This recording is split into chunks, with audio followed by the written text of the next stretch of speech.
En 2017, on a pu travailler ces zones-là encore, ça a l'été. Mais cette année, il y a eu à labourer, donner, donc tout cela c'est maïs. Depuis que je suis arrivé à Bagré, sans les VDP, on ne pouvait pas arriver ici. Personne ne vous conseillera de venir ici. Voilà, nous sommes arrivés, on a produit du maïs, on fait des interviews. Il faut dire que l'apport des VDP et des FDS au niveau de Bagré était très très conséquent. Parce que ça permet à tous les producteurs d'avoir de la quiétude dans la terre et de rentrer, d'accéder au niveau des producteurs des parcelles pour produire. Si vous avez une parcelle que vous ne pouvez pas accéder, peut-être vous partez au champ, vous n'êtes pas sûr que vous allez repartir le soir, personne ne va aller produire. Je crois que c'est à saluer et même à perpétuer, à insister depuis qu'il y a un ancrage, de telle sorte qu'on puisse sécuriser totalement toute la plaine et que tout le monde puisse venir, que ce soit les agro-businessmen, que ce soit les producteurs, chacun vienne ici sans inquiétude, sans se dire que quelque chose va m'arriver. Là, on est dans une certaine dynamique qui pourrait faire avancer notre pays.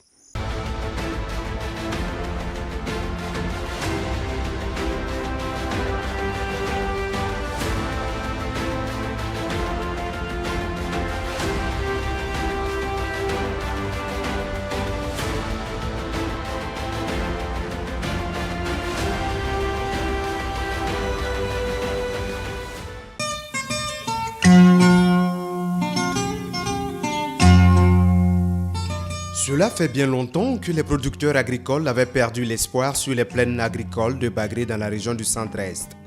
Les groupes armés terroristes les avaient contraints à abandonner leurs champs et parfois leur domicile pour rejoindre des lieux plus sûrs. L'initiative présidentielle pour la production agricole est venue à la rescousse en ouvrant la voie à un combat sans précédent. Déloger les terroristes, sécuriser toute la plaine et lancer la production agricole. En seulement quelques mois, les forces de défense et de sécurité, avec à leur côté les volontaires pour la défense de la patrie, relèvent le défi. Sur une prévision de 1500 hectares, ce sont au final 1730 hectares de maïs qui sont mis en valeur à Bagré Pôle. Bagré Pôle nous a informés, ceux qui peuvent travailler, il n'a qu'à envoyer la demande pour qu'ils vont labourer pour donner. Donc, dès que on a fait la demande là aussi, on a envoyé, le président dit qu'il va donner l'engrais. L'engrais là, ce sera favorable. Ce n'est pas comme prix du marché. Il va nous donner le chômage aussi pour qu'on puisse nous piller avec ça, pour qu'on puisse travailler. Donc, on a fait la demande, on nous a donné disponible parcelle. Chacun a eu. Moi, comme ça, j'ai eu 4 hectares. Donc, j'ai eu pour ma femme aussi. Donc, l'engrais aussi, on m'a donné le chômage aussi. L'engrais aussi, on m'a donné. Donc, j'ai mis. En tout cas, par la grâce à Dieu, je crois que c'est bon.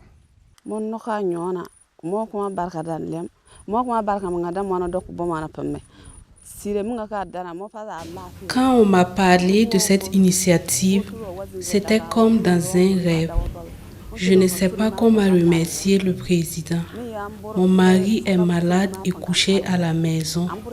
Après les labours, j'ai fait appel aux jeunes du village pour les semis.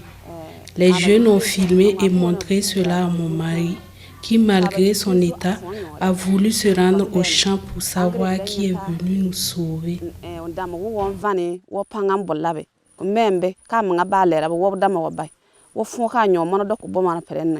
Au départ, les forces combattantes déployées sur le terrain n'y croyaient pas.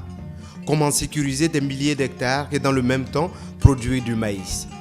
La stratégie mise en place est payante. La Kalash et la Daba font bon ménage pour la reconquête du territoire national et la quête de l'autosuffisance alimentaire. Nous sommes là et nous avons comme mission principale la sécurisation de ce site pour permettre le retour des producteurs et également contribuer à notre manière en participant à la production agricole. Ce qui nous a motivés à produire, c'est que nous avons compris qu'il était nécessaire que chacun apporte sa pierre. Au départ, on a trouvé l'idée bizarre parce qu'on se disait que entre la sécurité et la production, c'est deux choses différentes.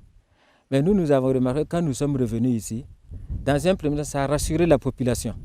Et nous aussi, nous avons vu que notre rôle de sécurisation dans la zone nous a permis non seulement de renouer la terre, mais aussi de produire des champs individuels qui peut-être peuvent nous apporter beaucoup de choses. Après avoir fait ce travail, nous avons un sentiment de fierté d'avoir vraiment participé à la production agricole et à la lutte contre le terrorisme et surtout défendre vaillamment notre pays. L'initiative présidentielle pour la production agricole répond à la volonté du président de la transition d'apporter une réponse adéquate aux risques d'insécurité alimentaire dont fait face le Burkina. Des risques liés au déplacement massif des populations dû à la crise sécuritaire, avec pour conséquence l'impossibilité de mener des activités agricoles, aux effets du changement climatique ainsi qu'aux restrictions des importations occasionnées par la guerre en Ukraine. L'initiative vient donc renforcer les campagnes ordinaires de production agricole. L'initiative présidentielle rentre dans la vision vraiment du chef de l'État, son Excellence le capitaine Ibrahim Traoré, qui vise vraiment à promouvoir l'agriculture au Burkina Faso.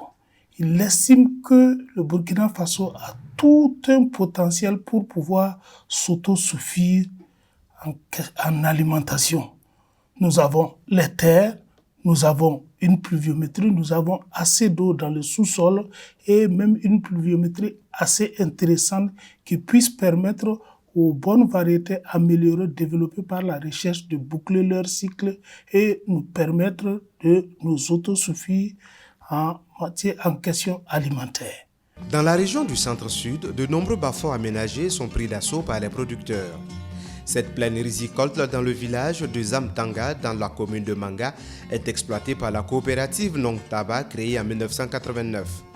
L'initiative présidentielle est arrivée à point nommé. L'installation tardive des pluies ne permettait pas de labourer ces terres à la daba. Les tracteurs ont fait un travail fort apprécié et le retard a été rattrapé. Je vous ai dit que nous avons commencé le travail en 1989. Nous avons reçu de nombreuses aides. Mais cette année, c'est particulier. S'il plaît à Dieu, cette année, nous serons heureux s'il pleut un peu plus. La superficie du champ fait 25 hectares. Nous espérons de bonnes récoltes. Ce que le chef de l'État fait, en tout cas, c'est inédit. Nous le remercions beaucoup et nous espérons que cela puisse continuer.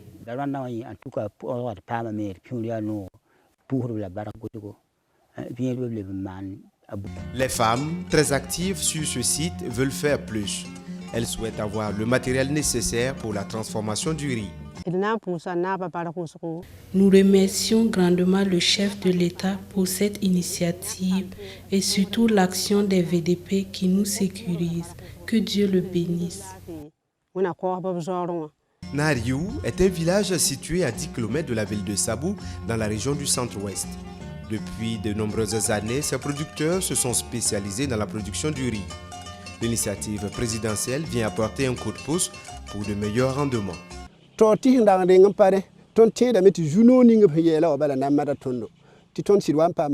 l'annonce de l'initiative présidentielle, nous savions déjà que nous recevrions de l'aide. Et effectivement, l'appui est arrivé. Le président a annoncé l'intensification de la lutte contre le terrorisme et la production agricole. Cela a été une joie pour nous. Les tracteurs sont venus labourer nos parcelles. Nous avons reçu suffisamment de semences. Nous avons reçu également des engrais dans le cadre de l'initiative. Cela nous a beaucoup aidés.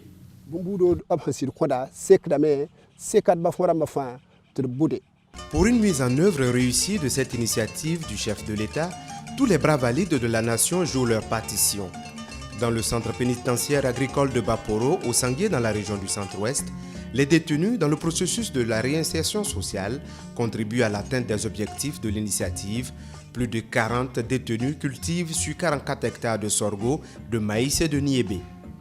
Moi, en tout cas, je trouve que si on est ici, on est venu pour travailler, je pense que c'est rentable, ça aide le pays et ça aide beaucoup de choses aussi qui fait partie du pays. Là, en ce moment, si on trouve que la production elle est bien donnée, nous n'aurons plus besoin d'aller commettre des dégâts ou des difficultés, ou bien quel qu'en soit, si l'un d'entre nous sort ce que nous avons appris ici, nous pouvons aussi créer pour nous-mêmes en soi, pour pouvoir travailler, pour toujours soutenir le pays de plus. Les détenus qui travaillent ici sont des détenus qui proviennent des autres établissements pénitentiaires qui sont en phase d'amendement. Et nous avons d'abord été dans les établissements pénitentiaires sensibiliser les détenus dans ce cadre et ils ont marqué leur accord. Si bien quand ils sont arrivés, en tout cas ils se sont donnés au travail et vraiment ça marche bien. La région du centre, bien que fortement urbanisée avec la capitale Ouagadougou, dispose d'énormes potentialités agricoles. Pour cette première phase, la production du riz est privilégiée. Plusieurs centaines d'hectares sont exploités par des producteurs comme ici à Luxi, dans la commune de Tangendasouri. Au niveau de la production de riz, il faut dire que l'État a accompagné les producteurs en matière d'intrants et en matière de labour pour pouvoir intensifier la production de riz. Au centre, 5% des surfaces labourées et des intrants ont été mis à la disposition des personnes déplacées internes. Dans les hauts bassins, l'initiative présidentielle pour la production agricole en cette saison hivernale augure des perspectives heureuses au regard des superficies emblavées, de la physionomie des exploitations et surtout de l'engagement, de l'enthousiasme et de l'engouement des différents acteurs. Il y a plus de 6 000 hectares qui ont été emblavés en termes de production de riz pour une production de 25 000 tonnes qui est attendue au niveau de la région des Hauts-Bassins pour ce qui concerne l'initiative présidentielle. Pour ce qui concerne le maïs, on a plus de 1500 hectares qui ont été emblavés en maïs pour une production attendue de plus de 4500 tonnes au niveau de la région des Hauts-Bassins. Pour ce qui concerne le nébé, je pense que nous avons plus d'une soixantaine d'hectares qui ont été emblavés en termes de production de nébé. Producteurs, techniciens de l'agriculture et transformateurs ont saisi cette opportunité offerte par le chef de l'État pour entamer la marche de notre pays vers la souveraineté alimentaire. À Kongoli-Koro, village de la commune rurale de Samorogouan, dans la province du Kédougou, ce sont des rizières à perte de vue qui attirent l'attention de toute personne qui arrive dans cette localité située à plus de 110 km de Bobo-Dioulasso. 600 hectares, c'est la superficie exploitée par les producteurs pour la culture du riz dans le cadre de cette initiative présidentielle. Ici, les labours ont été faits gratuitement comme dans toutes les autres régions. Les semences et autres intrants ont été largement subventionnés. Les producteurs ont surtout bénéficié de l'appui conseil des techniciens de l'agriculture. Plus de 5 tonnes à l'hectare sont attendues dans cette partie du pays. Tous les superficies que vous voyez comme ça, c'est 600 hectares qu'on a produit cette année. Mais ce n'est pas qu'on va aller vendre ailleurs, ça va vendre au Burkina ici. On a déjà gagné, on a déjà eu les acheteurs qu'on va vendre ici. Pour atteindre les objectifs de l'autosuffisance alimentaire, l'initiative présidentielle s'est comptée également sur l'implication des structures de formation dans le domaine agricole et l'engagement des organisations de la jeunesse. L'ENAFA, l'École nationale de formation agricole de Maturkou dans la province du Houé, est un ordre de bataille. Plus de 120 hectares sont emblavés, dont 90 hectares pour le maïs et 30 pour le niébé. Personne ne pouvait imaginer au lancement de l'initiative que en fait, on peut tendre vers les objectifs assignés. Mais la réalité sur le terrain démontre que quand on veut, on peut. Et à l'ENAFA, de façon particulière, si on avait prévu dans notre programme d'activité de mettre en place 120 hectares, beaucoup n'allaient pas croire. Région des Cascades, l'initiative présidentielle pour la production agricole se matérialise sur les champs de maïs qui s'étendent sur plusieurs milliers d'hectares sur les terres de la société sucrière de la Comoé Sosuco. La nationale du sucre accompagne l'initiative du chef de l'État à travers l'exploitation de 2050 hectares consacrés à la production du maïs. La Sosuco soutient également l'ensemble de ses agents qui ont emblavé 400 hectares de maïs. Dans le cadre de l'initiative présidentielle pour l'agriculture, la SN Sosuco a accompagné par la mise en place de champs de maïs exclusivement. Voilà, nous avons produit du maïs sur 2050 hectares sur le site de la SN Sosuco et avec l'accompagnement de certains de nos travailleurs, nous avons également 400 hectares hors site. Nous avons produit sur en gros 2450 hectares et avec un rendement moyen d'environ 4 tonnes à l'hectare, nous aurons autour de 10 000 tonnes de maïs à la production. Nous saluons l'initiative du président. S'il n'avait pas réfléchi, il fallait en créer. Parce qu'on a vu qu'au niveau de la Sosuco, il y a l'engouement. Il y a des espaces qui n'étaient pas exploités, qui ont été mis en valeur. C'est un plus, puisque c'est des espaces qui n'étaient pas mis en valeur en matière de production de la canne, mais qui étaient là. Mais le fait qu'on a accompagné, beaucoup de gens peut-être qui avaient l'espace qui ne mettaient pas en valeur, ont pu mettre en valeur. C'est-à-dire qu'ils pourront avoir une production pour se nourrir eux-mêmes et également dégager un surplus qu'on pourra utiliser dans d'autres régions. Au sud-ouest, l'initiative présidentielle concerne essentiellement le riz et a permis de doubler les superficies exploitées dans certaines localités.